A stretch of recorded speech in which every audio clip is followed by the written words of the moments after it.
had 24 hours to reflect on having a look at the pitch.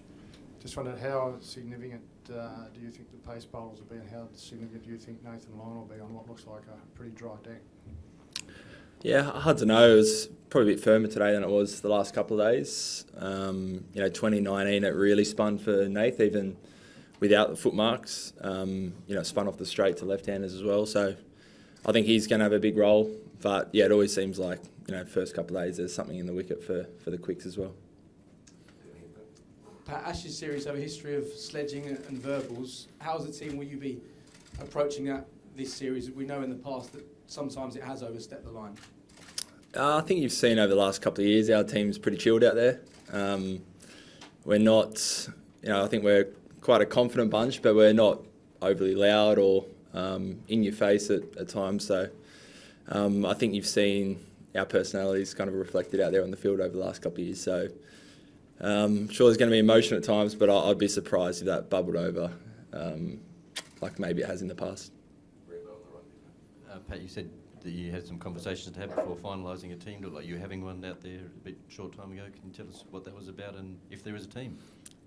We do have a team, but yeah, we'll announce it tomorrow, mainly because we haven't got around to tell all our squad members. So we'll save that for the toss tomorrow. But yeah, just weighing up, just the different options really. The big difference from last week is Joshy Hazelwood's back available. So just some conversations to be had around, who we think the best 11 for this first one is. Just on that, when it has come to making that decision that you've now made, how much of that decision is based on your gut or your heart, and how much is based on your brain? You weigh up everything. You hope, and I think when you've got such quality assets to throw at it, I don't think there is a wrong answer. I think you kind of judge on what you value more, whether it's data from past series, how someone's injuries tracking, how they've been going lately, makeup of the attack, and we always use a bit of gut feel, bit of data. Don't know really. Pat, you've talked quite a bit in the past about how you guys adapt your style of play to what's in front of you, sometimes aggressive, sometimes not so much. Is there more incentive in this test to maybe play the long game, given Stokes as a bum knee, and they've got a spinner who hasn't played test cricket in 18 months? Is there more incentive to think about wearing them into the ground a bit? Haven't really thought about that, to be honest. Something we talk a little bit about in Australia, especially having 5 test match series. But yeah, we're big on just playing what's in front of you. So some of our batters might take 200 balls to get 100, and that's totally fine. No big conversations around that, other than just go out there, bat however you want to bat, really. And that's worked over the last couple of years. Pat, it must feel like people have been asking you questions about this forthcoming Ashes series for a long time now. This is the last time that's going to happen. How desperate are you to stop talking and start playing? The easy answer has been that we've got a World Test Championship ahead of the Ashes, so that was always a nice out. It's just, we've got so many English mates, us Aussies, and all the English have Aussie mates, so there's just been so much talk about it for the last 18 months, really, since the last one finished. So, we're pumped that it's here. 2019 was an amazing series, and as soon as one series finishes, you're already looking forward to the next one, and it's exciting. I think this one in particular seems like it's just got a little bit more on it. Kind of the whole cricketing world stops for a month to kind of put their attention on this series, and lucky that we're in the middle of it. Pat, you guys started this trip with some golf, essentially. England did that the other weekend while you were playing the Test Championship final. Do you think you're doing that for the same reasons, as in to get the rhythms of the group together and sort of get back together having fun before you actually get into the cricket bit? I can't speak for them, but that's part of our reasoning. We'd been a little bit disjointed the last 2 months, so getting everyone together after a long flight, you kind of don't train for a couple of days normally anyway to get your body on on the right schedule. So yeah, we had a great few days where a bit of golf. We did train in between as well, but our group's kind of, when we're here to work, we're certainly here to work, but outside of that, we want to make sure we give space to everyone to get away from it. 6 test matches in 7 weeks, you can't be on 24 hours a day for that whole period of time. So it's worked for us. There's been a bit of golf this week as well. See how it goes. Hi, Pat. Could, as captain, could you give us your memories of the first ball of the last Ashes series at the Gabba, the feelings around that, and I guess how important that first ball, if it happens to be in your hand or Mitch or whoever it might be, and whether, given what happened in the last Ashes, whether whoever the England batter at the other end might be a bit, forgive me for being a bit nervous. Yeah, gladly. I thought you were never going to ask that. Yeah, particularly Starkey, leading to that series, there was a little bit of conjecture on his spot. We all, know how good he is and how well he was bowling. But just that, I think, pressure release of that first ball, taking a wicket, setting up the whole series, was my first ball as captain. So, it takes a little bit of the nerves off as well. Just one of those iconic Ashes moments, which every series always seems to have a couple of. I know Harmison still probably cops grief for his first ball. So we'll see if I'm bowling. I might give it to someone else down the other end just so I don't create a memory. Pat, your second Ashes as captain, how do you think you've evolved in these past 2 years? What have you learnt about captaincy in those 2 years? Yeah, a little bit. I don't think I'm overly different to what I was 18 months ago. Again, I think the team's basically the same as it was 18 months ago, so my role hasn't changed too much. Everyone's even more experienced than they were. So I'd say with experience, your gut feel maybe gets a little bit better, your intuition, and maybe a little bit of confidence knowing I've done it 15, 20 times before. So just a little bit stronger with my own kind of beliefs when I feel like I need to. Over here on the left and then right. Hi, Pat. England believe that their uncompromising attacking is a strength, but is it also something you've discussed that's potentially could be exploited? Yeah, it could be. I guess time will tell.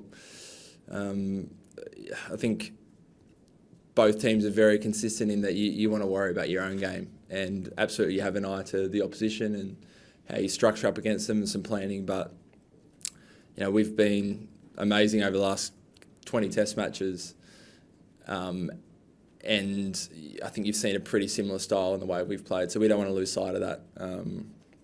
Any of our decision making around matchups, around field placements, is to maximise our own strengths as opposed to being too focused on the opposition. Pat, do you anticipate this is your most challenging test series as a bowler and as a captain, just given obviously the way England plays different to what you've come up against a lot before, and also just the amount of thinking on your feet that is likely to be required given their tactics?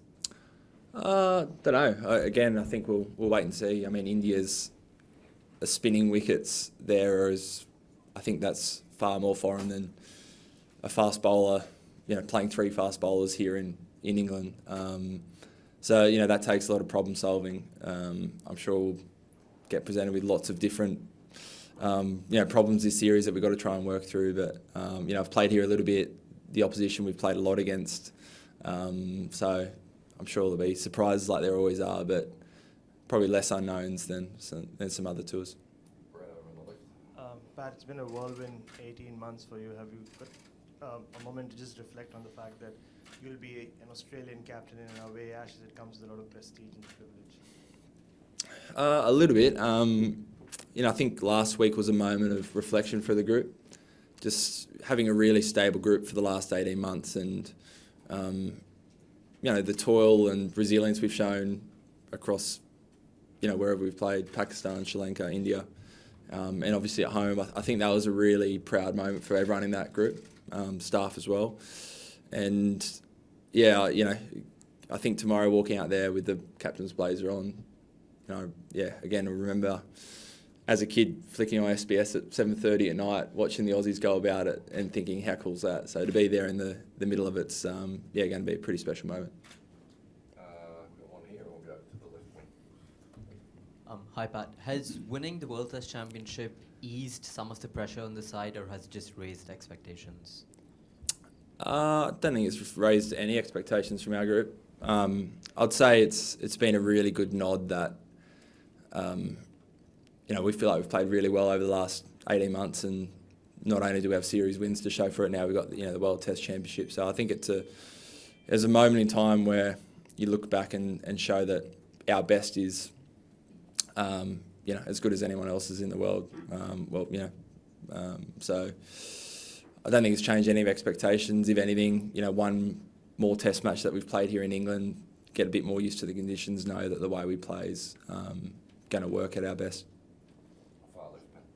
Hi, Pat.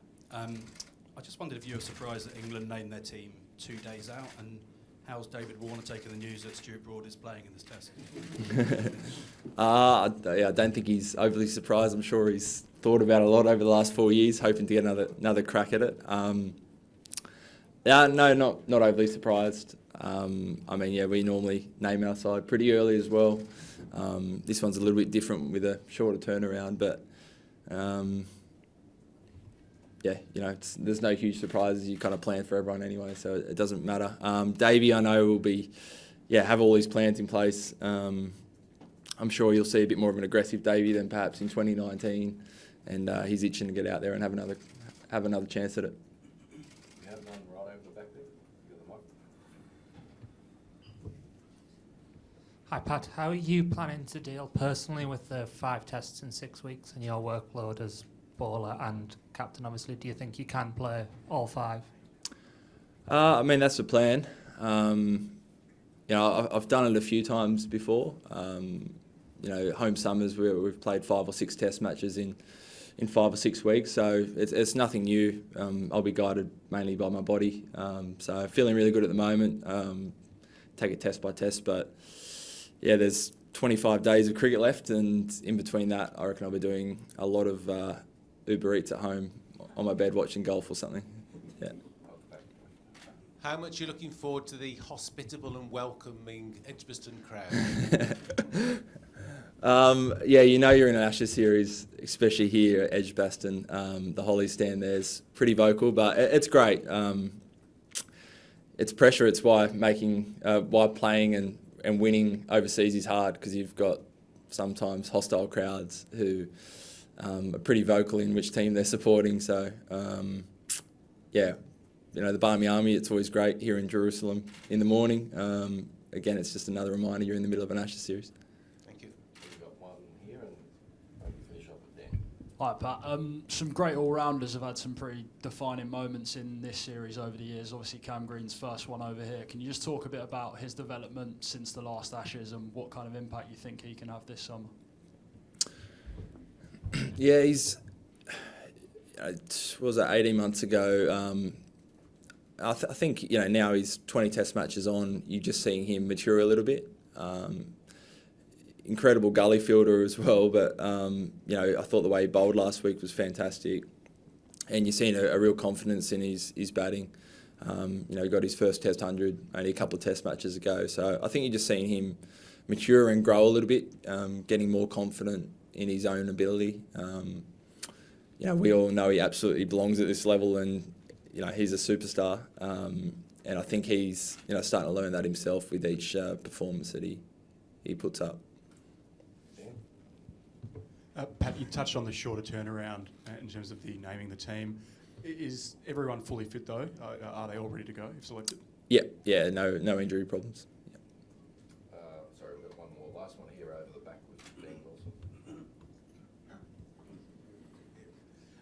Pat, Shane Warne always used to say that you've got to be prepared to lose in order to try and win, and it's a philosophy that Ben and Brendan have taken on as well. Is that something that you share? Yeah, most of the time. It's obviously a case by case, so we'll see. But I think we've always been a pretty positive team the way we've gone about it in Australia, and that hasn't changed. Are you not interested in draws? When the time's right.